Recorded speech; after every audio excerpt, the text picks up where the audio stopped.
పశువులను అమ్మాలన్నా కొనాలన్నా ముందుగా ఎంఏఓకి ఎందుకు చెప్పాలి? మీకొక పశువు కొనాలి అనుకోండి, పశువుల సంత జరిగే రోజు కోసం వెయిట్ చేయాలి. లేదంటే పశువులు ఎవరు అమ్ముతున్నారో తెలుసుకోవడానికి గ్రామాలు ఊర్లు తిరగాలి. ఎక్కడ పశువు ఉంది, ఎంత ధరకు ఉంది, ఎవరు అమ్ముతున్నారు తెలుసుకునే లోపే సమయం, ఖర్చు రెండూ అవుతాయి. అదే ముందుగా ఎంఏఓకి చెబితే, మీకు ఏ పశువు కావాలి, ఎన్ని కావాలి, మీ బడ్జెట్ ఎంతవరకు ఉంది అనేది చెప్పండి. మా దగ్గర అందుబాటులో ఉన్న పశువుల వివరాలను సేకరించి మీ అవసరానికి సరిపోయే ఆప్షన్స్ మీకు చూపిస్తాం. ఒక్క పశువు కోసం తిరగకుండా చాలా ఆప్షన్స్ చూసి మీకు నచ్చిన దాన్ని ఎంచుకోవచ్చు. అలాగే పశువును అమ్మాలనుకున్నా ముందుగా ఎంఏఓకి చెప్పండి.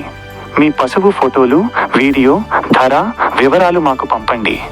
మేము వాటిని మా దగ్గర ఉన్న కొనుగోలుదారులకు చేరేలా చేస్తాము. అంటే మీరు ఒక్కరే కొనుగోలుదారుడి కోసం వెతకాల్సిన అవసరం ఉండదు. మీ పశువు వివరాలు ఎక్కువ మంది కొనుగోలుదారులకు చేరే అవకాశం ఉంటుంది. కొనాలన్నా అమ్మాలన్నా ముందుగా ఎంఏఓకి ఒక మాట చెప్పండి. మీరు కూడా పశువులు అమ్మాలన్నా కొనాలన్నా ఇప్పుడే ఎంఏఓని సంప్రదించండి.